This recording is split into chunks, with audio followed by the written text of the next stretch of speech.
Anda kembali di Breaking News TV One, pemirsa. Kami akan ajak Anda untuk melihat bagaimana proses evakuasi dan juga penyelamatan korban di wilayah Desa Gasol dan juga Desa Cijedil, Kecamatan Cugenang, Jawa Barat. Sudah ada rekan kami, Rizky Kustana dan juga Agia Eboni. Tapi kita ke Rizky Kustana terlebih dahulu. Rizky, informasi apa yang terupdate langsung dari sana? Silakan. Kabar Rati, saat ini saya sedang berada di Kampung Gasol 3, Desa Gasol, Kecamatan Cugenang, di mana tadi menuju ke sini saja kurang lebih sejauh 5 km dari kota Cianjur. Itu sepanjang jalan kiri kanan rumah luluh lantak, berantakan, dan tidak ada satupun rumah yang memang saya rasa tidak layak huni, sehingga ada beberapa lapangan luas menjadi tempat pengungsian para korban. Coba kita lihat bagaimana kondisi saat ini di Kampung Gasol. Di depan layar kaca Anda terlihat ini adalah rumah milik warga Pak Enden. Saya dapat informasi tadi dari warga, di mana di rumah ini ada 3 orang korban tewas dan hingga saat ini sudah dievakuasi dan tentunya sudah dimakamkan oleh pihak keluarga. Dan di samping rumah ini ada satu warung yang hingga saat ini tidak bisa digunakan, luluh lantak. Tidak terlihat memang rumah yang permanen dibangun oleh masyarakat di Kampung Gasol ini sekarang sudah tidak bisa dilalui. Sementara ada satu rumah yang sebelah kiri agak 2 tingkat memang masih aman. Tapi saya lihat sudah tidak bisa digunakan karena warga khawatir ada gempa susulan, dan pemerintah Kabupaten Cianjur sudah memerintahkan kepada setiap kepala desa agar warga masyarakat berada di tenda pengungsian. Begitu, Kamarati. Ya, Rizky, kalau kita melihat masih banyak warga begitu ya yang beraktivitas ya pagi hari ini di sana ya? Iya, saya lihat tadi aktivitas warga itu saat ini hanya di lokasi pengungsian, dan ada juga warga tadi sempat saya lihat membereskan sisa-sisa bangunan atau mencari barang-barang berharga yang masih bisa diselamatkan. Apakah memang ada mungkin himbauan bahwa warga ini jangan kembali ke rumah melihat cukup berisiko begitu rumah-rumah ini bisa ambruk begitu dan membahayakan dari warga yang berada di situ? Ya, memang semenjak kejadian gempa, pemerintahan Kabupaten Cianjur melalui BPBD mengingatkan, menginstruksikan ke setiap kepala desa yang diteruskan ke kepala dusun untuk diteruskan kepada masyarakat bahwa masyarakat tidak boleh berdiam diri atau berada di rumah jika rumah itu sudah tidak rusak berat, artinya rusak ringan. Namun himbauan itu terus dilakukan kepala dusun agar masyarakat bisa berada untuk sementara di tenda pengungsian. Begitu. Sejauh ini dari informasi yang Anda dapatkan di Desa Gasol sendiri, berapa banyak rumah ini yang terdampak, Rizky? Ya, di KRT-an 3 Kampung Gasol 3 ini tadi saya sempat lihat masyarakat ada sedikitnya 215 rumah yang mengalami rusak berat. Artinya sudah didata, sama kebetulan tadi saya nanya ke kepala dusun bahwa 215 itu rumah yang kategori berat dengan ambruk rata dengan tanah. Seperti yang kita lihat di depan, ini dulunya rumah dan sekarang tidak berbekas sama sekali. Ada sisa lapangan digunakan warga untuk tenda pengungsian, begitu, Kamarat. Apakah selain rumah juga terlihat seperti sekolah, kemudian tempat ibadah yang juga rata dengan tanah di Desa Gasol ini? Kalau dilihat dari struktur bangunan seperti di layar kaca Anda, ini mungkin kayak pesantren karena ada beberapa buah pintu dan ada beberapa tulisan Al-Quran. Kemungkinan ini bekas pesantren. Baik, Rizky, berarti dapat dikategorikan Desa Gasol ini di Kecamatan Cugenang termasuk yang cukup parah ya. Tadi Anda mengatakan ada 215 rumah yang mengalami kerusakan parah. Begitu ya Rizky ya? Ya, betul. Kemarin saya sempat berbincang dengan Kepala Desa Gasol ini.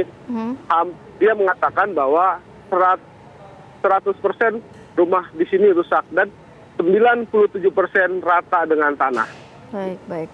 Baik Rizky Gustana ini melaporkan langsung dari Desa Gasol, Kecamatan Cugenang. Kita melihat tadi gambaran hampir 100% rumah-rumah warga yang ada di Desa Gasol ini memang dalam kondisi hampir rata dengan tanah. Kita akan bergeser ke Anggia Eboni, ini di Desa Cijedil, Kecamatan Cugenang, Cianjur, Jawa Barat. Boni, informasi terkini langsung dari sana. Iya, Ratih, kami mengabarkan ini tepatnya dari Kampung Cugenang, Desa Cijedil, di mana hari ini proses evakuasi di lokasi tanah longsor kembali dilanjutkan. Misi utamanya tentu masih sama, yakni mencari sedikitnya 39 warga Kampung Cugenang yang tertimbun material longsor. Nah, saya mau ajak Anda untuk melihat situasi terkini di sini. Ini saya mengabarkan dari Jalan Mangunkerta, ini adalah bisa dikatakan dataran atau bagian yang paling rendah dari kawasan permukiman di kampung ini yang tertimbun material longsor. Jadi pertama informasi yang kami sampaikan bahwa Jalan Mangunkerta hingga saat ini masih lumpuh, masih tertutup, tidak bisa diakses, tidak bisa dilalui. Ini sebagai informasi juga kepada masyarakat karena sejak kemarin kami masih lihat banyak pengendara, khususnya pengendara sepeda motor yang mencoba melewati jalan ini untuk mengakses mungkin ke desa-desa lainnya karena ini merupakan akses ke desa sekitar seperti Desa Sarampat, Mangunkerta, Talaga, dan lainnya.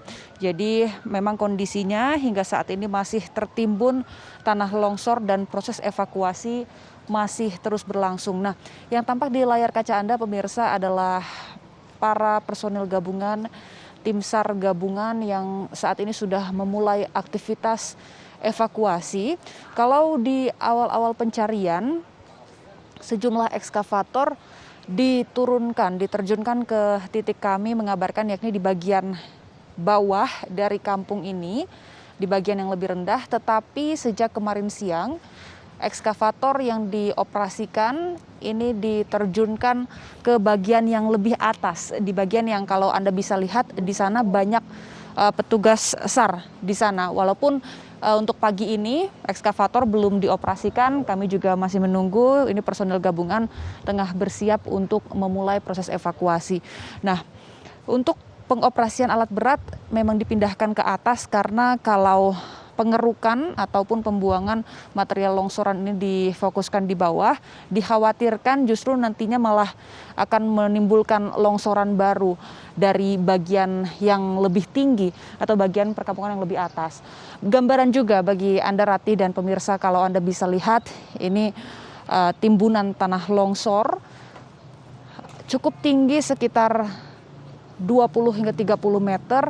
Ini mulanya sebelum terjadi ataupun tertimbun tanah longsor, ini merupakan daerah permukiman warga, ada rumah-rumah warga, ada warung yang memang berdiri di kontur yang tidak rata. Jadi ada bagian rumah yang dibangun di tempat kami mengabarkan ini di Jalan Mangunkerta, ada juga di bagian lebih tinggi hingga nantinya yang paling tinggi itu mendekati ke area tapal kuda, begitu. Kemudian juga untuk proses evakuasi tentunya akan bergantung kepada cuaca. Ini yang bisa Anda saksikan di layar kaca Anda, Ratih dan pemirsa, adalah gambar udara yang kami tangkap dari Kampung Cugenang, Desa Cijedil, tempat permukiman warga tertimbun tanah longsor. Saat ini proses evakuasi kembali dilangsungkan karena 39 warga masih dinyatakan hilang tertimbun material longsor, tertimbun tanah longsor. Sejumlah warga, anggota keluarga juga kalau kami lihat pagi ini masih sepi, tapi kalau kemarin ini setiap harinya pasti ada saja anggota keluarga yang datang untuk melihat proses pencarian, bahkan mereka pun menawarkan diri, apa sekiranya yang mereka bisa bantu agar proses pencarian ini bisa berlangsung lebih cepat, anggota keluarga mereka bisa segera ditemukan.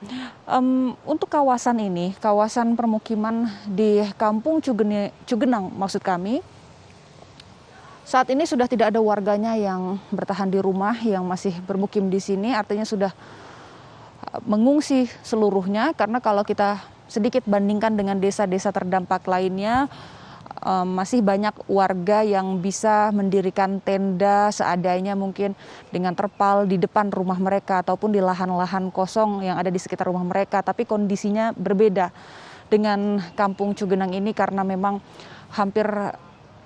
bukan hampir lagi, memang sudah tertimbun tanah, sudah rata kondisinya. Jadi memang tidak ada pilihan bagi mereka harus mengungsi ke area pengungsian ataupun ke rumah kerabat mereka. Ini kami tampilkan pemirsa gambaran visual dari proses pencarian.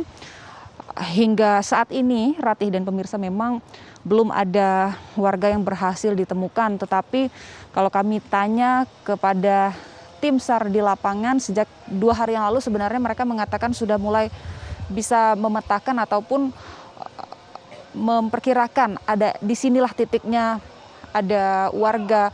Jadi mereka bisa fokus untuk melakukan pengerukan di titik-titik tertentu. Untuk hari ini kondisi arus lalu lintas di pagi hari ini masih lancar. Jadi Ratih dan pemirsa, kampung ini terletaknya di pinggir Jalan Raya Cipanas Cianjur. Ini adalah jalan raya ataupun jalur lintasan utama yang menghubungkan kawasan Puncak dengan Cianjur. Nah, akibat adanya proses evakuasi ini, arus lalu lintas selama beberapa hari kemarin biasanya di siang hari akan padat dan macet, bahkan bisa juga dilakukan buka tutup. Nah, tapi kalau untuk di pagi hari ini situasi lalu lintas masih lancar. Ini artinya belum ada penutupan jalan. Pengendara masyarakat yang datang dari arah Cianjur maupun dari arah Cipanas, dari arah Puncak masih bebas bisa melintasi jalur utama ini. Namun kami informasikan kepada masyarakat khususnya pengendara untuk mengantisipasi. Biasanya kemacetan kalau kami lihat mulai terjadi di siang hari hingga kepadatan terjadi mengular berkilo-kilometer. Karena tentunya proses evakuasi harus dilakukan secara maksimal sehingga terkadang perlu dilakukan buka tutup jalan. Nah, selain kondisi lalu lintas yang kami pantau beberapa hari kemarin juga terdampak jadi macet, cuaca di sini biasanya di siang hari hingga sore bahkan malam turun hujan. Jadi ini juga berdampak kepada pengendara. Seringkali pengendara sepeda motor di jalur ini di sekitar area Tapal Kuda, terpleset jadi terjatuh dari kendaraannya meskipun hanya terpleset, namun tentunya itu perlu menjadi, maksud kami ini bukan kecelakaan yang menyebabkan luka atau patah, tetapi tentunya hal itu turut menjadi perhatian para pengendara agar lebih waspada, berhati-hati melintasi jalan yang licin. Nah, tadi bicara soal cuaca. Untuk saat ini kondisinya cerah, tapi sekali lagi cuaca adalah salah satu faktor yang begitu mempengaruhi proses evakuasi. Kalau hujan turun, apalagi kalau hujan turunnya deras, maka tidak menutup kemungkinan proses evakuasi akan dihentikan dulu untuk sementara. Selain menggunakan alat berat, Ratih dan pemirsa, petugas ataupun personel gabungan di sini juga menerjunkan sejumlah anjing pelacak untuk membantu proses evakuasi.